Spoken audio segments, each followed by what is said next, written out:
Hey, it's Shelly. I'm here again with your Astro News, this time for February 14th through the 20th, 2022. So here we are, once again, in part of our Mercury retrograde cycle.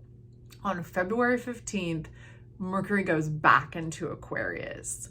So it first went into Aquarius in January 2nd, and then it went retrograde into Aquarius on the 25th.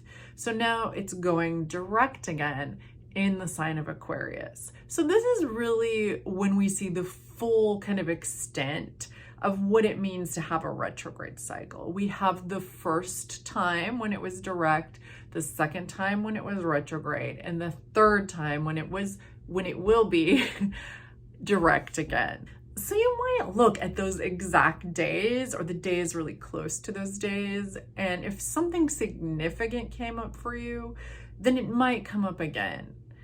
But you can also just think of that entire time as a time for evaluating a certain area of your life. If you know what house you have Aquarius in and Capricorn, because this retrograde cycle included both Aquarius and Capricorn, this will give you information.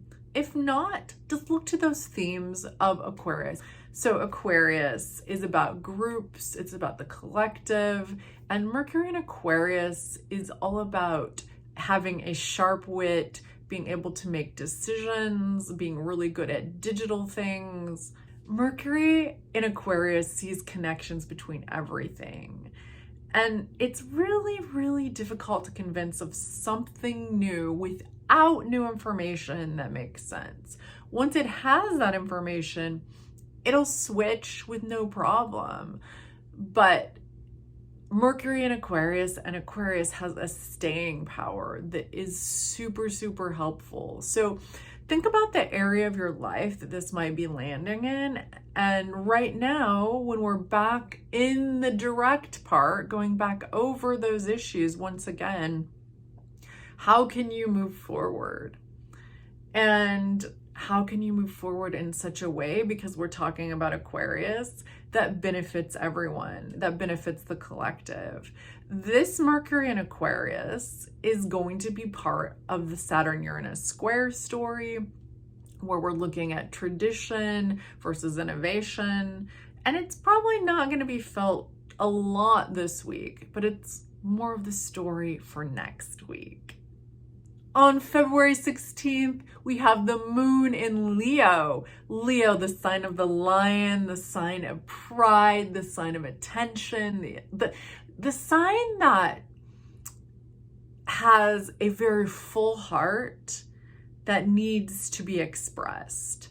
And when the moon is in Leo, we are reminded both that people around us need recognition, and that we too need to express ourselves. And this moon will be opposite Saturn, which is in Aquarius. So part of the story, once again, of this Saturn, which is about the collective, about building things over time, about putting in a lot of work and effort, versus Leo, which is about the individual, which is about the individual self and what needs to be expressed. And where these come together is that the individual plays a part in the collective. And when we move from the heart and really find that spot where we are part of society, this is where Leo and Aquarius are vibing really well. So after it goes to Saturn, that moon becomes a full Leo moon because it's opposite the sun. So really, really, really look to what you're doing on an individual level that is either causing harm to other people or is helping other people. And what is that thing that drives you? That thing inside of you that needs to be expressed, that just has to get out, that is so beautiful that you need to share it. And you might fumble along the way. And with Saturn there, it's not going to be always easy and simple. It's about working through it and figuring it out. It might take time, but what is it that you need to express, that you need to just get out there and do? And with Aquarius vibes there, you might try something digital or online, but look to the groups you're a part of. Or if you don't have groups, think about those groups that you identify with that are important to you, that form part of your identity. So we all have this story of creating something beautiful, coming from the heart, figuring out who we are, expressing our individuality, but also questioning our assumptions and pulling in our friends and pulling in that person on the street. They're part of the story. We're all part of the story. And the full moon makes that more apparent. Whatever you do, have some fun, because Leo wants us to remember that we all have this side of us that likes to play, that likes to giggle, that likes to get into it and just have a good time. So we can be responsible while having a good time, but we don't have to put pressure on ourselves always to express ourselves, to behave in a certain way. The last really big thing happening this week is that our sun, that sun in Aquarius, is moving into Pisces. A big shift, right? Because we've had Capricorn and Aquarius, which are more contained, Saturn ruled, more structured, moving into Pisces, which is full on water. This is on February 18th, 8:44 a.m. Pacific time. The sun moves into the sign of the two fishes, those fishes swimming in opposite directions, reminding us that we all have these cross purposes, these things that pull us in different ways, but also the beauty of that, the beauty of swimming along in the vibes that come to us, the dreams. Pay attention to your dreams and really, really, really look to your relationships with people, with objects, with yourself, and how you are a part of all of that. And how, when you are in relationship, what are your boundaries? Pisces is a really good time to consider that, because there's going to be some of us that have really, really strong boundaries. In fact, their boundaries will be so strong that those relationships won't be able to thrive or even exist. And then others of us whose boundaries are really fluid and understand that Pisces thing of I am you, you are me, we are everything. So the balance of where those boundaries are is unique and individual to all of us. But I'm gonna say, with the sun in Pisces, Jupiter in Pisces, so sun is about our individual ego self, Jupiter is about connection and expansion. But not only that, Neptune, this is the real kicker, having all three of these, but Neptune really dissolves the boundaries, and it can bring with it deception, things like that, where we're not getting all the information and we think we have all the information, and there's something joyful about the situation, but we're not letting ourselves be present as individuals within it. So whichever side of the spectrum you're on, play around with pushing the other side. So if you're someone who puts up a lot of boundaries, just try dissolving a few of them. Now, you still can have those ultimate boundaries, those ways that you make yourself safe. And if you don't feel safe doing it with other people, try something like this. Play a piece of music that you enjoy and listen to it. And you can even set an alarm so that you're not caught up in it all day long.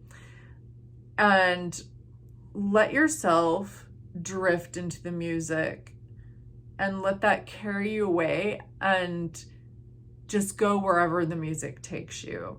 You can close your eyes, you can move your body, whatever you feel called to do. This is a nice, safe way of experiencing boundlessness. Music is a really good way to experience this in a safe way and in a way that it doesn't get your intellect going. You can get lost in a book, you can get lost in a movie, but if you're starting out trying this, it lends itself more to intellectual analyzation and stuff like that. And if you're someone who has a lot of boundlessness and doesn't see boundaries so much, well, yeah, do the music thing too, because it's a safe space to do that. And of course, there might be other ways. You might have art or movement, swimming even, something like that, where you become part of the water, running, like that physical activity where you're just part of everything else. And when Pisces Sun, when the sun in Pisces comes on the scene, it is in a very, very wide orb to both Jupiter and Uranus. It's not super close to any other planet. So what that means is we have the sun in Pisces making its movement both to Jupiter. So Jupiter is going to expand that, make what Pisces is even more Pisces, even more boundless. And Uranus. Uranus is about disruption. It's about change. It's about innovation. So you could simply say, this is boundless interruption, boundless change, boundless innovation. All of those things could be true. And it's just a really important time to both put yourself into situations that you vibe with, because the more that you're in a situation while this energy is going on, the deeper you can go with it. And to also do check-ins with yourself, just so you can have them kind of once in a while to be like, oh, okay, that's going on. Where am I at with this? And also to consider that we've made a plan. We had all that Venus in Capricorn that's still happening, and we're moving forward with a plan, with our values in a way that makes sense to us. But as always, it's an evaluation process constantly. We're constantly changing. So this Uranus is reminding us that even though we have a plan and even though we're moving forward, things are going to change. We're going to get new information. Things are going to happen to us. We're going to initiate change. And we're going to do things differently than we originally had planned. Step back. Step back when you need to and reevaluate. And from there, we can all move on together. Thank you for listening. And I'd love to hear what you think and put your comments below. And if you did like this, give it a like, subscribe, and we can all tell this story together.